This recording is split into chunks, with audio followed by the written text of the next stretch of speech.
Jamsters? Did you miss us? I know it's been since Thursday, but hope you had a good weekend.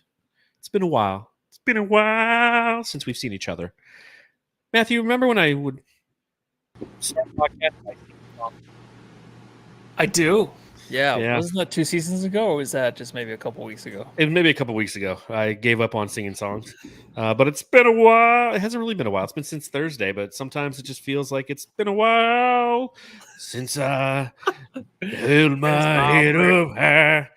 Been aware. Who's that? Stained? You ever seen Stained? That's right. Concert? No.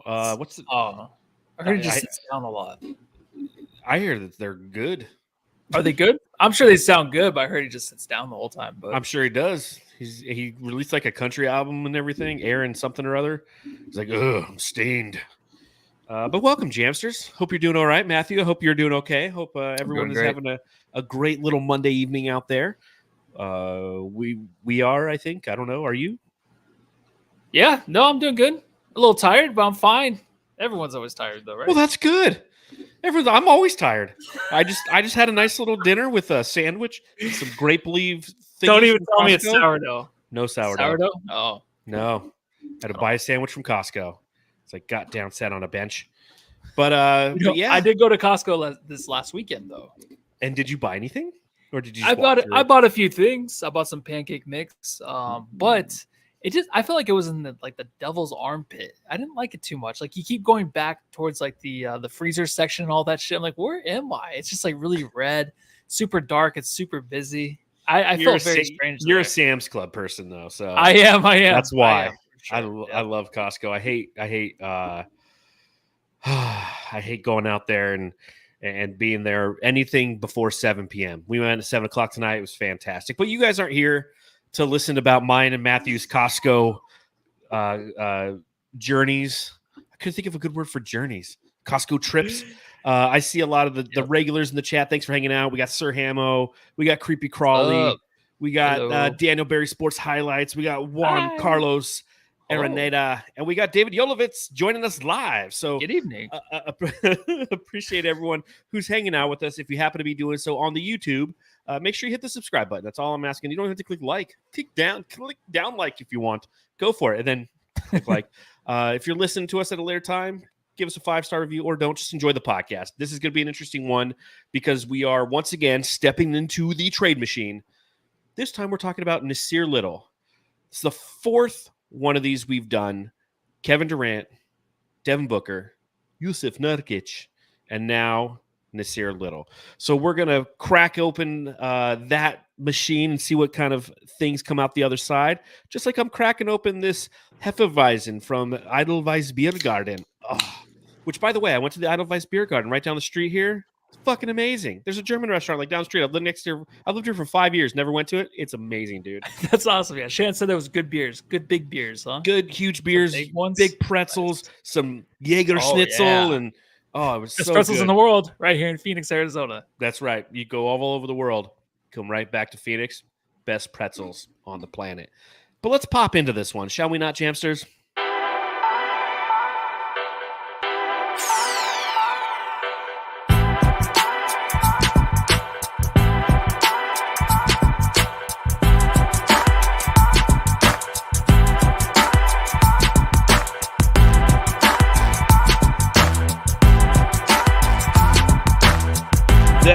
Right, Jamsters, we are popping open the trade machine again. This time, exploring what options exist for Nasir Little.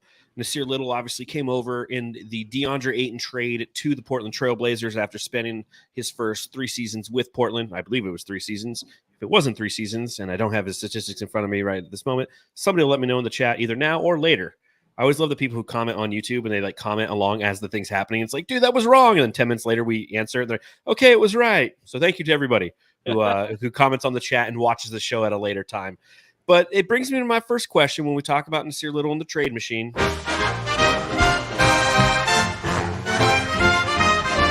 Matthew, I've got to ask.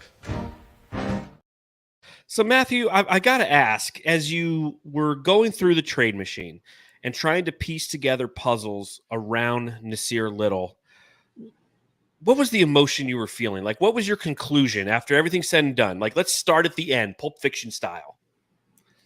My conclusion at the end. What was your conclusion? My conclusion was, wow, that went quicker than I thought. Actually, I thought it was going to take some extra time, but I'm like, that's what she said. Yep, it was about 3 seconds. No, probably more than that, about 60 seconds, a full minute. But spending that much time on Nasir Little, I was like, you know what? Another team that's looking for a guy like him might just be looking for the upside in him, kind of like the Suns did when they got him back in the trade. It's like, oh, there's a little bit of upside. Look at the beginning of his season this year. It was not that bad. He started out pretty well. So, I mean, a lot of teams can look at that as a positive if you're trading him off for maybe some guy, some team that doesn't want this player and extend him next year. Some teams that are tanking, some that are building for the future. So, yeah, it was a lot quicker than I thought. How long did it take you to find some trades there, John? It didn't take long, but I did realize it, and my end conclusion, if you will, is it was just kind of depressing. It was depressing because I'm tired of the trade machine. I'm tired of trying to fix this team because it's going to be really hard to find something fixable for Nasir Little. And thank you to Juan Carlos in the chat. He says it was 4 seasons in Portland for Nasir Little. So thank you for that. And so that's the conclusion I kind of came to. Is I was trying to find those trades. You're trying to find a good scenario, right? You're trying to find something that actually makes sense for both sides.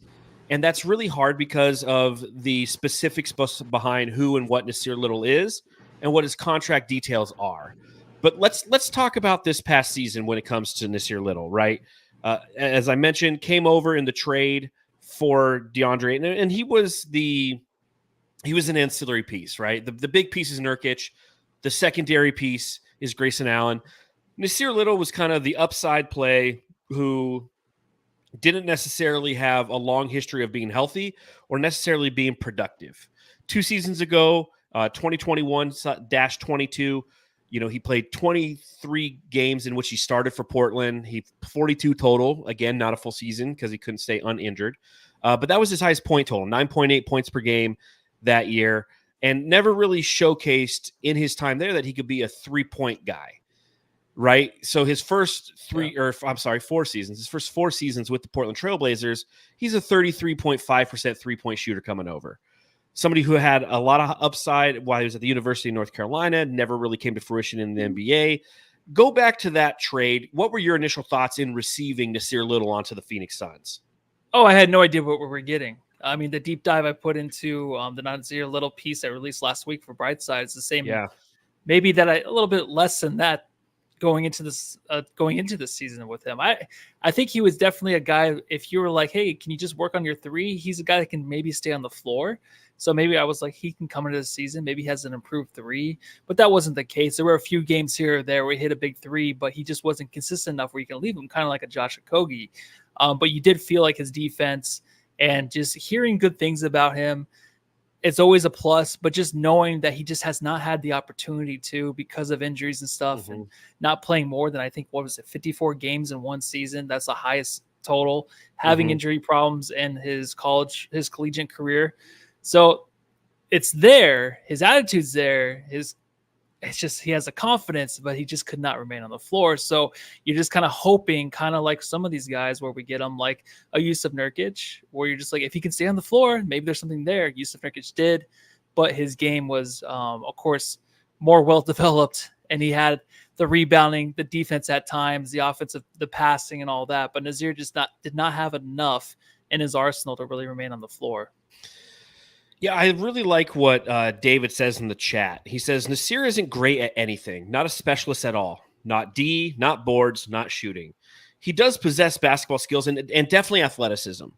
And that's, I think, when we traded for Nurkic and Grayson Allen and he came along in the trade, we're like, okay, this is a nice ancillary piece, an opportunity for somebody to develop, somebody who's had a high upside.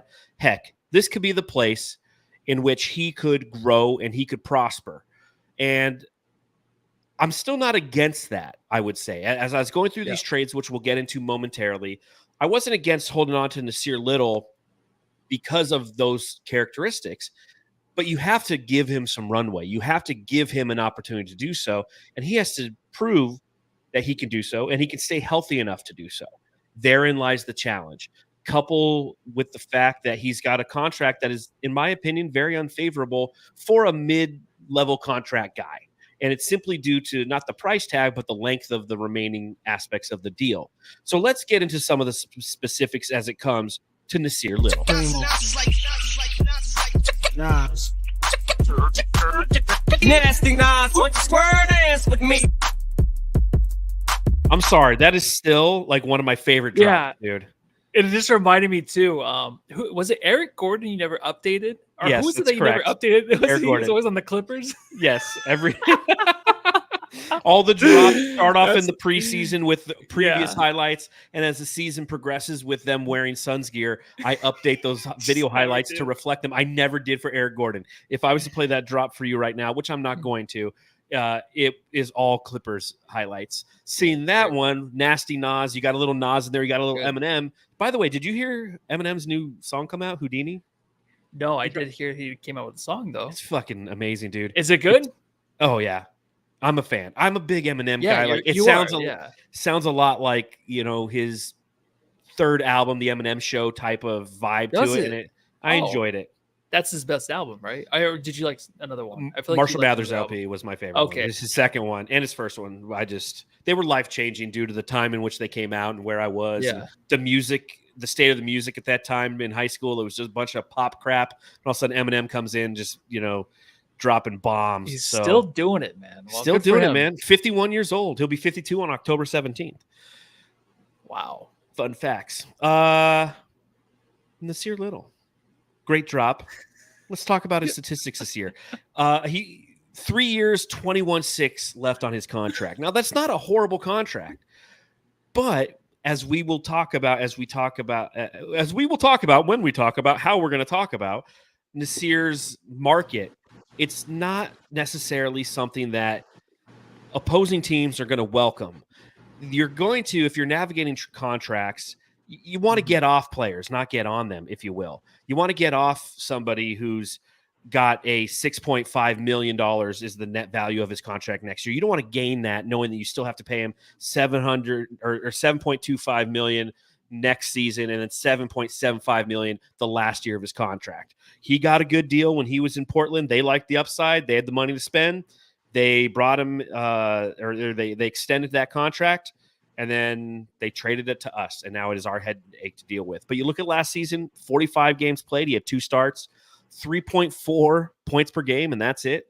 46% from the field, 30% from three-point range, 85% from the free throw line, 0.5 assists a game, 1.7 rebounds per game. Matthew, tell me, when you look at that graphic, when you hear those words, what comes to mind? It's the money. When I was making the trades, I didn't realize like some of these guys that I wanted on the Suns are making about $1 million less a year. Mm-hmm. On shorter deals. Yeah, like David Jolovich did say in the chat, he doesn't do much, right? He's not a good 3-point shooter. He's not good on D. So a guy like that, and you're paying that much money, I feel like it's still a lot for what he brings to this team, unless he was able to take the next step. But just looking at that, it's like, like that's a lot of money. And then also it doesn't really look too appealing for other teams. But I mean, if you just have to get rid of somebody, if somebody wants out, and then you have to have Nasir Little come back and be like, maybe there's a little upside, obviously. But just looking at that though, dude, it's pretty nasty. It's kind of weird that we are doing a pod on trading him. We're trying everything. And and you want 3.4 will points a game? We got the guy for you. He will DM you too and be like, hey, what's going on? Taking this personally. And I like what Saltiest Gaming says in the chat. What up, Salty? He says G League caliber with 21 million and 3 years left. And that's a fact. Now, we have a G League team next year, and he probably will spend some time down there to develop, which is a good thing. But it's 21 million over the next 3 years. And that's the kicker. That's the unfortunate thing. And for those listening or watching, there's a phrase that I use quite often: price for value paid. You are not getting the price for value paid with this guy. That was the Landry Shamet issue. That was the DeAndre Ayton issue. You're paying those guys way too much for way too little relative to what they're being paid. and what the market is for players around that same price level. With Nasir Little getting 3.5 points for $21 million over the next 3 years, or just let's look at a year at a time for the next $6.5 million. It's just not good, Matthew. It's just not good. No, it's brutal. It's brutal. It's It brutal. is brutal. It's one of those things, but it is a tradable contract. It's like the only option we really do have, other than Nurkic, maybe the only other realistic piece that can be moved. But like we said earlier, I mean, this guy, he does bring kind of a defensive edge. There are times where he would make winning plays in a game to help your team cruise to a victory towards the end, where the starters can stay on the bench. Like he can be that guy at times. But I don't know, man. I think the amount of money, like Creepy Crawler, or I'm sorry, Saltiest Gaming says, he'll be the star of the Valley Suns. That kind of a money, be a G leaguer, it's too much. It is. And you look back at this season, and we both experienced the Nasir Little roller coaster, if you will. He had an opportunity a little bit early on, and he executed on that opportunity. It was his hustle and his grit, those characteristics that this team ultimately did not possess late in the season, that he displayed early. I remember you and I going to a game. I forget, maybe we were playing against Portland. I don't remember who we were playing against. But we went to the game, and we both were driving home afterwards, and we're doing the podcast, and we're like, wow, like if we can get this from Nasir Little, if we can get 10 points from him coming off the bench with somewhat regularity, that is worth $6.5 million. That's worth more than that. That's what this guy could be. And we bought into that potential in November/December. Injuries got in the way. He never played himself back into rotations. So I guess my question when it comes to that, we saw a moment in time where his potential did shine through. Was it his fault that after the injury he didn't get in, or does like Vogel need to take some accountability for not? Because Vogel did the same thing like Josh Okogie. Yeah. He very much just said, hey, these hustle guys, these grit guys, they're not giving me what I want. They can't shoot, which is valid. We're not playing them anymore. Yeah, I mean, he has to be kind of lucky. I mean, he has to like kind of get the luck to remain in the lineup due to other injuries maybe. But you're right. I mean, the injury, like his whole career, set him back. Then he wasn't able to get back into the rotation. But of course, Vogel did play in the last game of the season, in Game 4 against the Minnesota Timberwolves, to try anything, to pull anything out. And it was kind of nice to see his length and stuff out there. A little too late. So that being said, I mean, obviously Vogel's not coming back. So you don't know the plans that Budenholzer is going to have for a guy like him. But I just think that him having a baby too, that was always kind of the thing. Like I always kind of said, like he had a kid and he did miss the one game, but came back and he was fairly efficient after. He was still the same kind of guy. The Suns started out hot this season. Then he came in and they kind of evened out, went back to 500. And then all of a sudden another injury. And then he's just kind of out and just kind of gone. And then he's literally like day to day with this team, like in and out of the lineup every other game. So I think it has a lot to do with the team, the coach, not knowing what the hell's going on, trying to mix and match, and just realizing like, hey, he doesn't have a shot. And that's really what hurts us, even with the Okogie. So if he's going to remain on the floor, like that's one thing that you just have to do. And he's not really a guy too that's going to look at the box score. He's said in interviews before, it's like the little things that help you win games. That's the kind of guy he is. But in today's NBA, everything else is nice, but you have to have a shot. You do. Agreed. And again, potentially that's why having a G League, especially one that's going to be so close to the arena, it's going to be over there in Tempe. You know, it's probably about that's pretty cool. A 15 to 20 minute drive based on traffic. So maybe when those opportunities exist, you say, hey, go down there, be the star of our G League team. Yeah, Salty's right in the chat. $21 million in 3 years for a G League superstar isn't what you want, but maybe it's what Nasir Little needs. He is only 24 years old.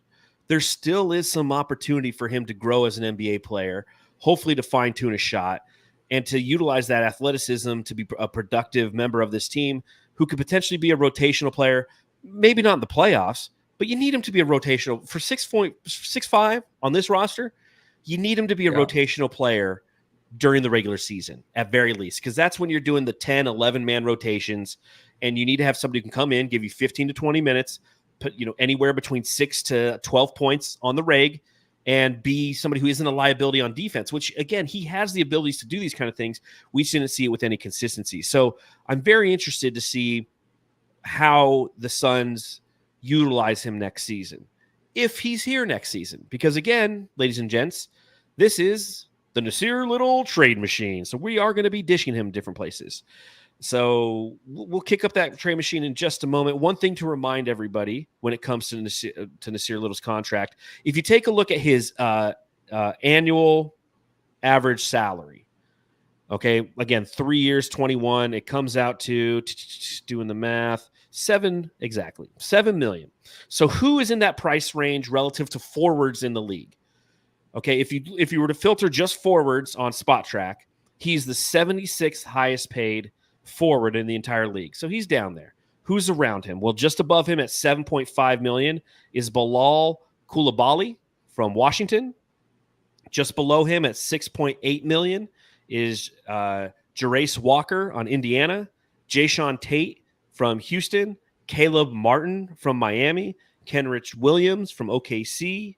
So he, with everything said, he's around that kind of price range. That is somewhat acceptable if you're not a second apron team.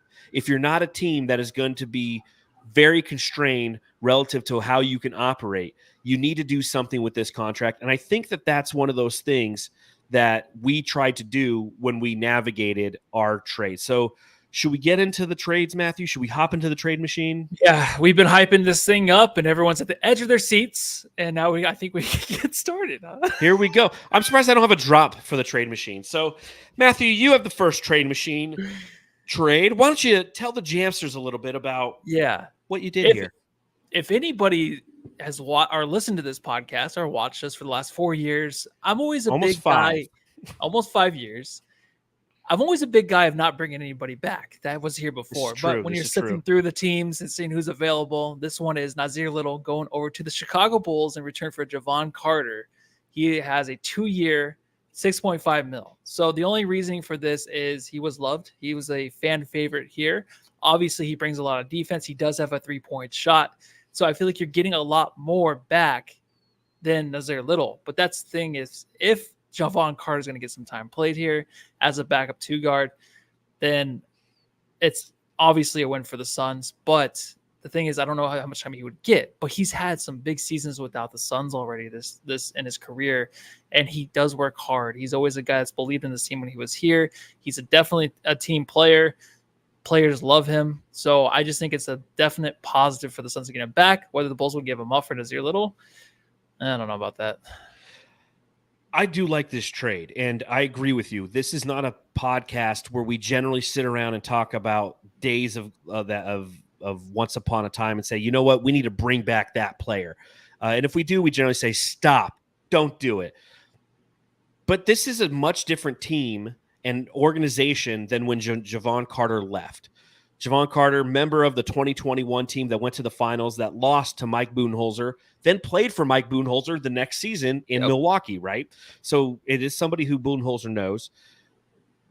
If the Suns could pull off this trade, if they could get Javon Carter, as you mentioned, 2 years, $6.5 million. So you're only the only positive for the Suns in this scenario is they're giving up 1 year essentially of Nasir Little, because the money's a wash at least year to year. So that's a plus for the Suns. The question becomes, do the Chicago Bulls bite? Do they want this? Are they in blow it up mode and they realize, hey, we need to start bringing in young talent and we need to, with upside, who can help us lose. We can give them minutes and they'll help us lose, because that's what Nasir Little would do for them. If he's a rotation guy or he's a starting guy for the Bulls, he's going to play and he might have an opportunity to do so, but they're going to lose games. And that's ultimately what they need to do, is lose games, get deep down in the draft and rebuild. I mean, I heard a report yesterday that they're willing to trade Zach LaVine and drop the price drastically for what he's going to do or what he's going to garner. So I would love this because I think it solves a need. It gives us some defense and offense on the defensive end. In this scenario, a couple things. I hope that we have that the Chicago is willing to pull the trigger on this trade, and somehow we can see we can make them see value. The one way I think this really works is if we attach a pick to it. Maybe not the 2022 pick or 2024 22nd overall pick, maybe the 2031 pick. You do that just to get off a year. Nasir Little, though, I don't know if that's the value that they would do. That's why I think as we go through these, I think all of the trades that we did were 1-for-1s. I don't think we did any picks attached because it's too always much for the tricky. I Suns don't to know. give up, man. Yeah, it is. And then like Jeremy says, so keep this in the back of your mind, like everyone listening. Jeremy says Bulls could be blowing it up. So a lot of these teams too, like these are teams that might be blowing it up, might be restarting, like I mentioned in the beginning. So that's really the only reason they would want to get off a guy, because Javon Carter wants to win. He is that type of player, like a who was it? Fucking I don't even know. Javon That's Carter. just a player. Yeah, just like a Javon Carter who wants to win. And he wants to play on a team that's a championship contender. So that would be the Suns. So hopefully we could sell this trade to Chicago. They go, yes, that's awesome. Let's go for it. Before we get to my trade, let's go ahead and remind everybody about the Autograph app. Hey, you. Who, me? Yeah, you. Are you a Suns fan? Yeah, I'm a Suns fan. Well, have you heard of the Autograph app? No, I haven't. Can you tell me more, Kermit? Well, I found the best app for Suns fans. We all spend so much time consuming news and content about the Suns, and it often feels like we never get any love in return. It's like me and Miss Piggy. But Autograph's new app, Autograph Fandom Rewarded, is finally giving back to the fans, rewarding us for things we're probably already doing, like attending games and buying merch, scrolling Twitter, reading blogs, and listening to the Suns Jam Session podcast. So if you download the application, you can earn coins for all your fan actions, get ranked, level up, and unlock amazing offers and tickets, merch, and discounts, and more. The Suns community is now in the app, so you can start unlocking rewards right away. Hit the link below and use the code SUNSJAM to join. Check it out. Well, that's unbelievable. I better head to the Autograph application and use promo code SUNSJAM right now. All right, there you go. Little Autograph app. I figured everyone missed hearing Kermit the Frog, so what's the guy gonna do? That's you're a good guy for that, John. I know. Thinking of the fans, of the people. All right, well, let's go to the next Nasir Little trade. Matthew said, you know what? I'm okay with bringing back former Phoenix Suns. And I said, you know what? You're right. In this trade scenario, we are sending Nasir Little to the Cleveland Cavaliers, another team that is contemplating blowing up a lot of aspects, right? Donovan Mitchell, they don't know what to do there. Darius Garland, one of them's got to go. They need an athletic wing. They got a guy who's chilling on the bench who ain't doing shit. His name is Ty Jerome. Yes, you remember him. Former pick for the Phoenix Suns. 1 year, $2.5 million on his contract. Now, I know what you're saying, Jamsters. What? Why? If the Suns could pull off a deal like this, I would do a fucking backflip, because you got off of the 3 years and you got off of $4 million a year. Now, that might not seem like much, but for a team that is over the second apron, you're trying to scrimp and save anywhere you can. We talked about it last week when we did the Yusuf Nurkic trade, right?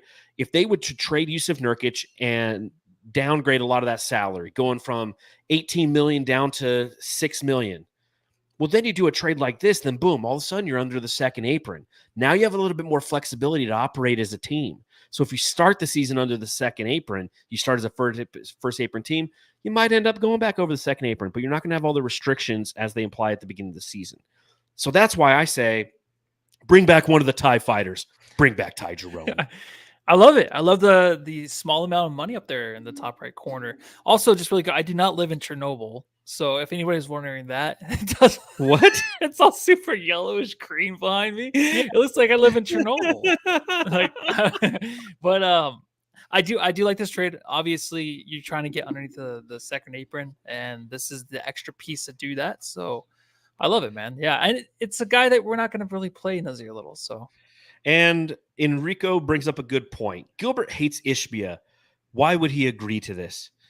Because Ishbia is going to sell him that it's a good idea. You're getting the talented guy in this, man. You're fleecing me.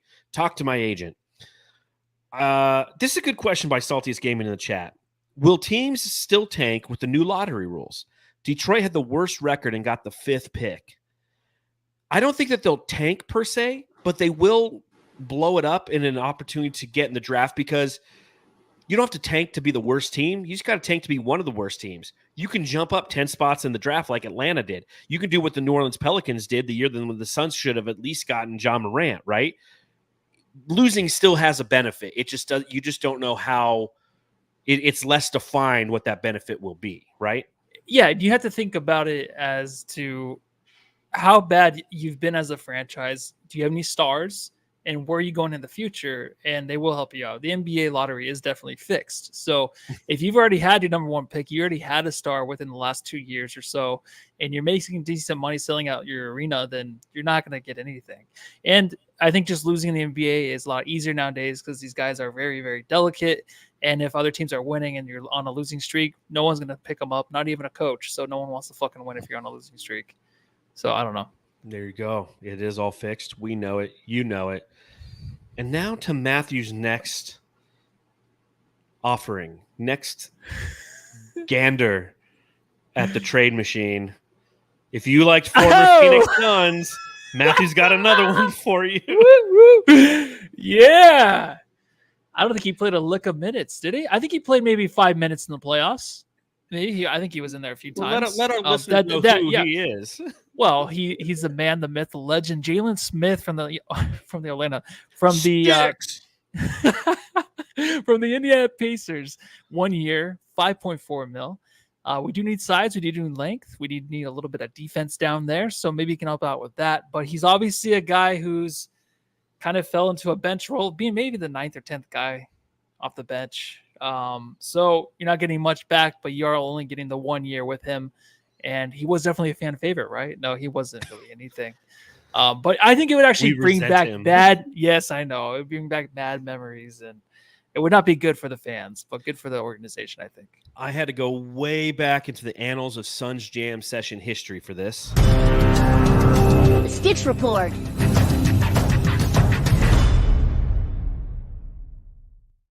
The Sticks Report with Bart Simpson's voice. I get what you're doing. I just don't think that this one would happen. Maybe, I don't know. I don't know. The reason this won't happen is because Salty says F minus, simply because James Jones don't like him, Jalen Smith. He drafted him out of spite to prove a point that we don't need draft picks, and then draft picks behind him blew up like Tyrese Halliburton and Devin Vassell. And so he traded him to prove furthermore that we didn't need a point. Didn't extend him. He made every wrong move when it came to Jalen Smith. So maybe that's why he does it, because it'll be another wrong move. So, yikes. Okay. Well, yeah, nothing here. Move along. Let's see if we have a trade that doesn't involve a former Phoenix son. Up next. Okay. This is one from me. This is the Suns sending Nasir Little and his 3 years over to the Charlotte Hornets for Alexej Pokuševski. That's right, Poku, who has 1 year, $5.4 million. Now, I believe it is a player option, so he would opt into that. And then the Hornets would be pissed that he opted into it, so they would trade his ass to Phoenix. And in return, they would get Nasir Little, because they too are a team that needs athleticism and is not going anywhere quick. So why not bring Nasir Little along for the ride? I'll tell you what, Matthew, as we've done the trade machine these last 2 weeks, this is, I think, the third one we've done with the Hornets. We're like, please, Hornets, take our shit.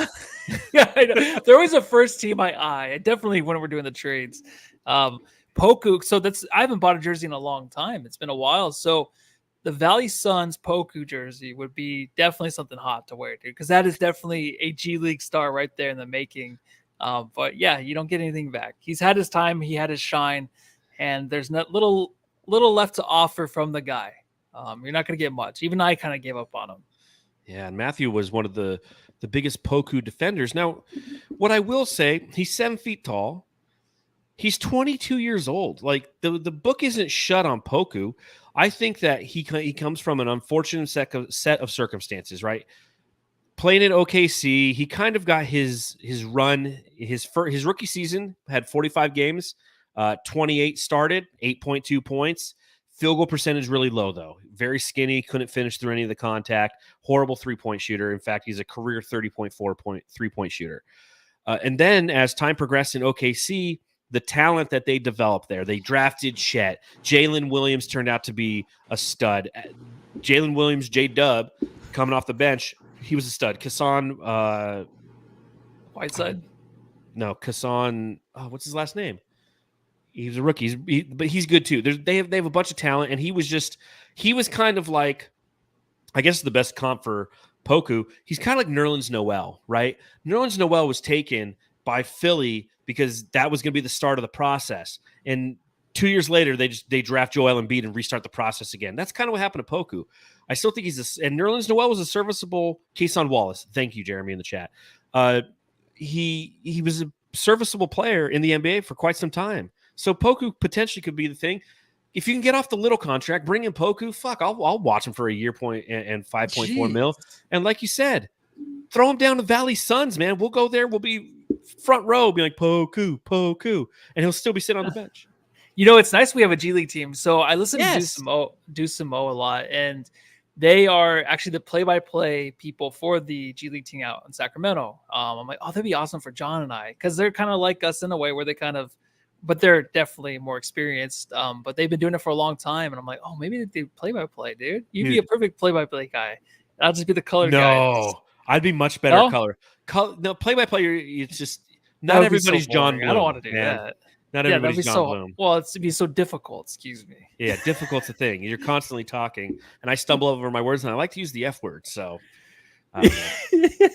all right. Next up in the trade machine, Matthew, you've got this guy. I got Cam Thomas from the Brooklyn Nets, baby. 1 year, $4 million. I couldn't believe he was only making that much, but I did realize rookie contract. Rookie contract, and that he did have a great year 2 years ago, great ending to the year. Last year was not really used as much, but he went through a spurt, if you guys remember, the last 2 years or 2 years ago, ending like I think it was like the last 2 weeks of the season or so, where he had like 40-point games every now and then, but it was just him shooting like crazy. So the guy definitely has confidence, but he'd be definitely someone you would look into as a guy coming off the bench. You got to kind of hold him down. He wants to be kind of maybe a starter, a star in the NBA, but the way he actually plays, where he's a little bit more selfish, could be detrimental to the team. But I think he's a guy that you can take a look at for that amount of money. And if the Brooklyn Nets are blowing it up, because it's kind of looking like it, a lot of people are fed up there in Brooklyn already, like Mikal Bridges, then yeah, this is a guy that would want out too to go on a winning team. Listen, I got to say, I think that maybe you've been eating cereal out of a bowl from your cabinet there in Chernobyl.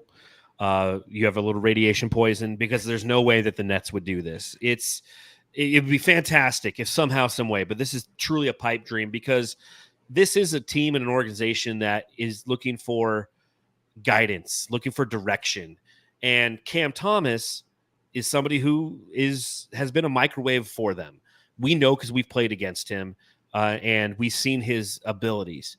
He was 7th in the most improved player voting this past season. And while he's had his issues because he's a young player, this is a pipe dream. I appreciate who you are, Matthew, and what you stand for, but I don't know if this one's plausible or even probable. We have a better chance of getting Jalen Smith. Yeah, but the only reason, like, if you think of it this way, where these teams just kind of fall apart, and we've been part of it too, right? It's like, no, you got to hold on to somebody or something, but these players just, they have so much input now on where they want to go, and their agencies are telling them, like, you can get out of here if you want to. So there is always a world where stuff like this does happen, and the Suns were always on the other side of it too, just getting rid of players and getting nothing back because they wanted out of here. So it possible in that way. So I know it'd be a pipe dream, but definitely something that I guess a chance. I guess it could be true, because in that narrative, in that world, right, where yes, players dictate so much of where they want to go, and if they're unhappy, I mean, we know it, right? Yeah, we know it. Eric Bledsoe doesn't want to be here. All of a sudden, he's gone. But Cam Thomas. So what we got to do, Jamsters, infiltrate Cam Thomas's Instagram and get him to say he's not happy in some capacity, and then tweet that out, and then let everyone run with the story. And the next thing you know, the Nets are trying to trade him because they're like, hey, man, like, he's not happy here. He's telling fans in Phoenix that he wants to be there. So let's do it. Let's get him here. He's excited. All right. Man. Get on it, Jamsters. We're looking forward to having Cam Thomas here. All right. You ready for my next one? What is it? Ooh, Nasir I Little like it. to the San Antonio Spurs for Jeremy Sochan. Sohan? Is it Yeah. Sohan, right? I think it's He- Sohan. Yeah. It's Sohan. He's got 2 years. He's got 5.5 million left on his contract. And he didn't work last year with Wembanyama. Now, you do have this whole narrative in San Antonio, and I'm sure that the fan base is a little torn, if you will. The organization stated that they want to build properly and put a contender around Victor Wembanyama, but it's going to take some time. But what we witnessed last season with Victor Wembanyama is this guy's generational, right? Generational. And they should try to build around him now. Why? Because he's an alien. He's like 7'6". And the challenge that he faces is he will always be playing against the possibility of injury with somebody who's just that big. Face it, that's just the way it is. So are you going to sit around and wait and try to build, or are you going to try to put a contender around him as soon as you can? Well, Sohan last year, 74 games played. He started 73 of them. 11.6 points per game, 6.4 assists per game. He shot 30% from beyond the arc, so not a good three-point player, and not a great defender either. And that is a team that I believe they have, the 4th and the 8th pick in the draft this year. That is a team that is going to be looking to bring in high-end talent, Trae Young potentially, to their organization. And if they do so, Jeremy Sohan becomes a moot point. He's already kind of proven that he doesn't play great next to Victor Wembanyama on the offensive end. So why not dish him for somebody who's athletic, somebody who can complement what Victor Wembanyama has, and you need athletic wings who can cut. And Nasir Little, there's one thing he can do, he can cut, because Wemby is going to find him. You sell that appropriately. This is one where, hell, I'd give up a second-round pick if we had one, but we don't. What do the Suns get? Well, they get a little grit, they get a little attitude, and they get a guy who dyes his hair. I'm all for it, Matthew. Yeah. Oh, yeah, me too. It's Kelly Oubre without the shooting, but he did have the tussle with Devin Booker, which is kind of cool. Didn't they have a little back and forth earlier this season? Yeah, that's right. Yeah, they did. So, yeah, and I swear I tried this one. It didn't work. Did you take a little bit of money away from his? Nope. Okay. I swear, maybe it wasn't this trade. I tried Sohan. Sohan. I got one more trade. I got a bonus trade if you guys want. You got 4? I got 4. I did 4. All right. That's nice. All right. I got a little carried away. Okay, James, Okay. I'm sorry. Okay. Here's a 4th one. All right. This one is sending Nasir Little to the Detroit Pistons for Marcus Sasser. All right, Marcus Sasser, rookie last year, 3 years left on his contract, $2.7 million. They definitely have the cap space. And I know a lot of you are asking, you're like, who is Marcus Sasser? Go look this kid up. Quality player. This past season with the Detroit Pistons, started 11 games in the 71 he played in, and those all came at the back end of the season. And so when the team was finally kind of done with the season, they're like, you know what? Let's give our 25th overall pick out of Houston a chance. Kid's 6'2". He's a point guard. And those last 11 games in which he started, some pretty decent numbers. If you take a look at his last 10, 13.6 points per game, 4.6 assists, 2.2 turnovers, 37% from the field, not great, 31% from beyond the arc, not great, but a serviceable backup point guard. I don't know if they would do it. I honestly don't, because this is one of those things that goes back to like every other trade that we've talked about. I don't see the benefit for the opposing team, but if we could make this happen, I'd be all for it. Yeah, I just looked them up. Pretty decent stuff.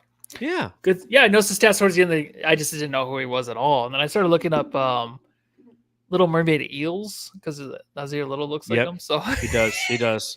Yeah. Like So Ursula's homies. So let's have him back next year to have a drop. I already got a drop in mind. So all for it. Nasir Little. Okay. So I think the moral of the story, and I see a lot of the comments in the chat for those who are watching along live. Again, thank you to those who are doing so. Make sure you hit that thumbs up button. Make sure you hit subscribe, or make sure you don't. I don't give a shit. I do give a shit, but you're your own person, and you can make your own decisions. You don't need me to tell you what to do.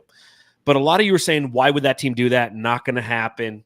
The moral of the story, as we've gone through all these different trade scenarios, there's not a lot of options out there for the Suns. There's nothing appealing. This time next year, if Nasir Little's still on this team next year, and he has the same exact season he has this year, because of the length of his contract, because it's only 2 years left, it does become more appealing because there will be teams out there with guys who are on 3-year deals who are trying to get off those deals. But right now, I went through almost every team and I looked, I'm like, who has 3 years left on their deal at least and is making $6.7 million or less? Nasir Little is a unicorn, ladies and jamsters. That's why it's hard to get off of that contract. And I see what Dagoon says. It says we need a front-up point guard first. You're not going to get one for Nasir Little. That's the moral of this story. That's why we've gone through and done these trade scenarios, right? Is to see what the value is on the market. The value just isn't there, Matthew. It's just not there. No, it's not going to be for him. But also, I'll go the other way with this is not going to happen. A lot of things happen. So just keep an open mind. Every time we focus, the trades we always focus on never come true. And they're the ones you're like, what? How the fuck did that happen? It happens. It's just, there's always behind the scenes shit you just don't know about with these personalities. And these guys just want to go somewhere else. Or the fact that the GMs or the coaches might not like some of these players and they want to implement a new system. Like John mentioned with the Spurs and how they want to bring in some more youth, some more defense maybe, and get Trae Young. And you can get a Sohan. So there's always things that can happen in the NBA where you're just like, damn, how do we get this guy? We actually lucked out. It can happen. And I think a lot of these trades were actually pretty well done tonight. These are probably the better trades, I feel like, even though it was like 1-for-1, and it was kind of shittier player. That's all we're able to do. Yeah, but it was kind of more realistic than I feel like a lot of the other ones we did. Well, that's because it is the most realistic possibility out there, in my opinion. So we do have some other things to talk about relative to Suns news. Thoughts? Brains? Royce O'Neal, Brian Windhorst announced today. In fact, let's play it. Yeah, bling bling bling. Rolls Royce, Rolls Royce, Rolls Royce, yeah, nigga, Rolls Royce. Brian Windhorst reported today that the Suns will be signing Rolls Royce this offseason. Thoughts on that, Matthew? I don't care. I hate this team. No, just honestly, I'm not too excited. I think really.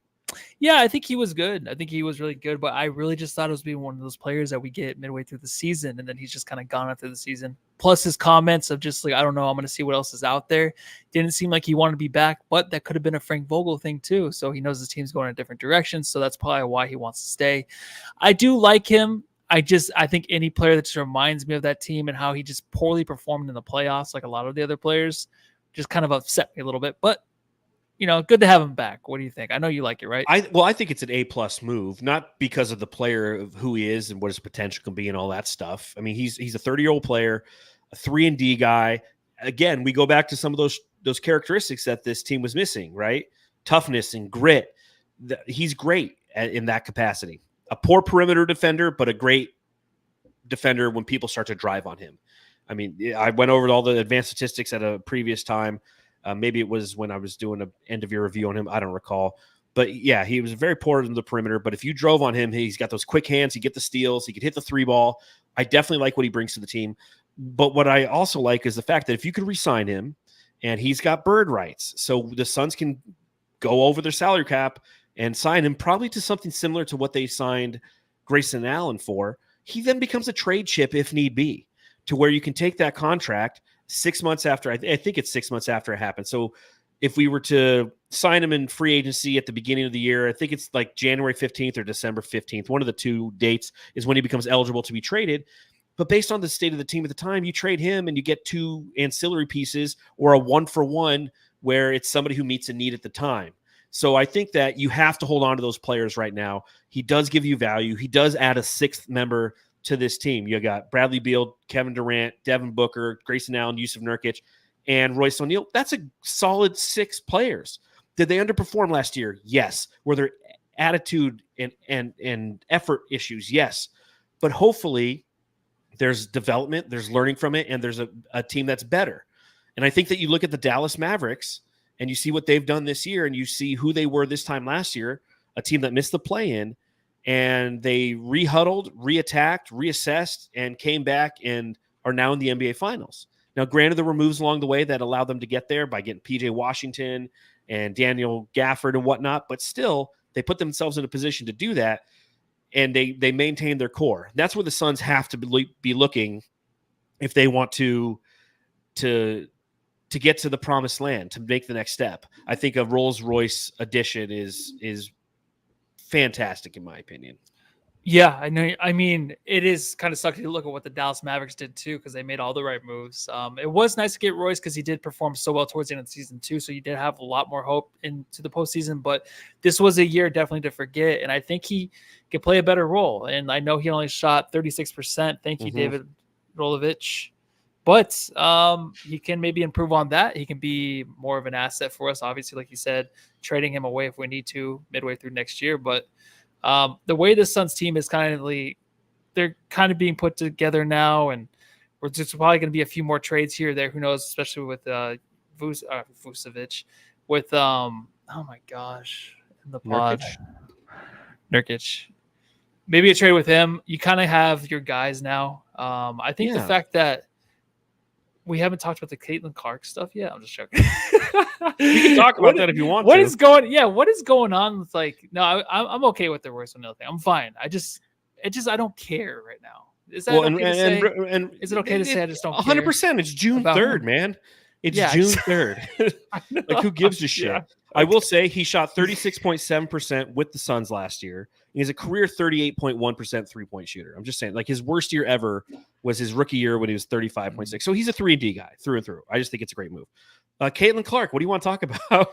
No, I think it's super funny how, the NBA, the WNBA is taking off, and we're just really focusing on how much everyone hates this girl or something. It's nuts to me, but then I do think about, what, it is the NBA, and this is the way the media does work. I mean, if you're going to be in the news more, you're going to actually have First Take talking about you, and you're going to become popular. You're going to start selling at arenas. This is what the media does. They focus on the things that will tear you down and tear you apart. The stuff yeah. So I'm just saying, like, the backlash and stuff for that, like, that's what we focus on. That's what, not we, but that's what a lot of this is just focused on, is the bad part of the game and the stuff that keeps people interested. Everyone wants to see that shit. What sells? Welcome to it. What sells? Negativity and drama. The WNBA now has some storylines. You got Caitlin Clark, you got Angel Reese, you got just a bunch of players out there who there's a lot of hate going on and drama and rivalries. And so they're leaning into it because people want to watch negativity. It's easier to be negative than it is to be positive. We know that. David asked in the chat, are we due for any new uniforms this year? Yes. Every year they do a different city edition. Yeah. I hope they keep the statement edition. I still think the PHX on the black is one of the nicest jerseys in the history of the Suns, but we will see a new city edition. New court. HBO, get a new court. That one sucked. That's why we suck so bad, dude. The court sucks, and so does the piped-in defense. Dude, they got to get rid of that. That was yes. Should have a Mercury game this season, man. Oh, I was looking up tickets. I'm like, oh my god, they're $40 though. I think I told you. Why don't we just $40? Well, just tell me when you want to go. I'll reach out to the Mercury and we'll see if we can go cover the bright side. Oh, Sophie Cunningham will be there too. Yeah, she will. She's probably too crazy for me, anyways, dude. There's only one way to find out. Say hi to her. Like, what up, Sophie? Ming told me to say. He said, just go say hi to her. He's, oh wow, shout out to Ming. All right, Jamsters. Well, a few programming notes. One, I see a lot of people are talking about the draft, and we'll get to the draft. We'll have a draft episode here in a couple weeks. The draft is the 27th, I believe, 27th, 28th. 27th is the day that we care about. So we'll probably the week before that on the 20th or the 24th, because we're doing Mondays and Thursdays right now. We'll probably do Monday and Thursdays throughout June, the front end of July, and then like once we get through free agency, it's once a week for the jam session. Sorry, Jamsters, but I hope you can appreciate that. When July and August and half of September come around, man, we start to play NCAA football and we never look back. But we will definitely start taking a look at some draft picks and some options for you, and we'll have our draft show, and then we'll have our live reaction show the night of. So looking forward to that. If you tune in live on Thursday, we will have the voice of the Phoenix Suns, John Bloom, will be joining us this Thursday. That show will be at 8:30 p.m. just because the NBA Finals Game 1 will be going on. And we want to watch that. I don't know about you, but I do want to watch. You want to watch the finals? You looking forward to the finals? Oh yeah, for sure. I think it's gonna be an awesome finals. I think this whole playoffs were really great, even if they were maybe 4-1 victories for from some team moving on. They were still really good games. Even the blowouts, even like the Nuggets series with the Wolves, like those were good games, but they're always leaning one side halfway through the fourth. But they're still good. And just really quick, John Carlos Arnita says, conclusion from the episode: based on John's strategy to bring Cam Thomas to the Suns, very creative and out of the box plan. He has to be named the new GM of the Suns. Bye-bye, JJ. That was me. I'm the Cam Thomas. No. Cam Thomas I'm the guy. one who came up with the strategy of infiltrating his Instagram to make him upset and talk out of a trade. Oh, See? That's not going to work, though. That's why you're my assistant GM. Oh, you come up with the trades, and I come up with a strategy on how to actually make it happen. Okay, so I'm the ideas guy? Would I be the ideas guy? You're the ideas guy, man. Okay. You're the guy who you got a bunch of Post-its, a wall, and a magic marker, and you just go all in. Shout out to David in the chat, $1.99 in the super chat, much appreciated. He's paying for Matthew's coffee because Matthew's falling asleep on the pod. I know, I'm all yawning. So yeah, we got John Bloom coming on Thursday, and then a week from tonight, Cedric Ceballos will be on the podcast, ladies and jamsters. That's right, the hocus pocus man, the garbage man himself, Cedric Ceballos will join us to talk about the Phoenix Suns. So guess what, Dave King? You're no longer going to be the most famous person to ever be on our podcast, because that's what we used to always tell Dave when he'd come on. Yeah. You're the most famous guy to be on the pod. He's like, "Are you serious?" Like, yeah, man. Yeah, you almost got KD to come on here. You almost got what's his nuts? Who is the one? Brandon Awadis. Yeah, you almost got him to come on. Those two guys chickened out because they can't face the pressure. But you got Cedric Ceballos. I'm going to continue to John Bloom. I'm going to continue to ask KD, man. I'm going to continue to ask. Why KD. not come on? It doesn't even have to. We don't have to be mad at each other. No, dude. I just want to talk about like what his favorite video game is and shit, man. Like, I'm not going to hit him with any of the hard hitting questions. Nobody wants to watch that, No. you know. Ooh. No, just watch KD get upset and defensive. That's a boring episode. Or maybe the greatest episode ever imagined. So, but yeah, appreciate you tuning in, Jamsters. Hope you have a great week. We'll see you Thursday night, 8:30 p.m. with the voice of the Phoenix Suns, John Bloom. Until then, Matthew, tell them what they can go do. Go on, love your say, Matthew stuff. Go have a coffee. Call Suns Jam Session, post-game thrill. John and Matthew, podcast skill. Analyzing games with comedic flair. Since 2019, they've been right here. Suns Jam Session, post-game pod. Talking Suns ball with the Jamster squad. From the Valley of the Sun, spreading the word. Original podcast, haven't you heard? Subreddit stakeout behind enemy lines. Batman, Valley, Lissy, and Curry combined. Reporting live with jokes to the brain. Adding flavor to the podcast game. Suns Jam Session, post-game pod. Talking Suns ball with the Jamster squad. From the Valley of the Sun, spreading the word. Original podcast, haven't you heard? Subreddit stakeout behind enemy lines. Batman, Valley, Lissy, and Kermit combined. Reporting live with jokes to the brain. Adding flavor to the podcast game. Suns Jam Session, post-game pod. Talking Suns ball with the Jamster squad. From the Valley of the Sun, spreading the word. Original podcast, haven't you heard? Die-hard fans are just passing through. Suns Jam Session's got some for you. Lick the eyes to the beats that bite with the Suns through the day and the night. After every game, don't miss the beat. Suns Jam Session is gonna bring the heat. John and Matthew leading the way in the Suns podcast. Right on fresh day. Suns Jam Session, post-game pod. Talking Suns ball with the Jamster squad. From the Valley of the Sun, spreading the word. Original podcast, haven't you heard? 1450 is way too much for a fucking burrito, by the way.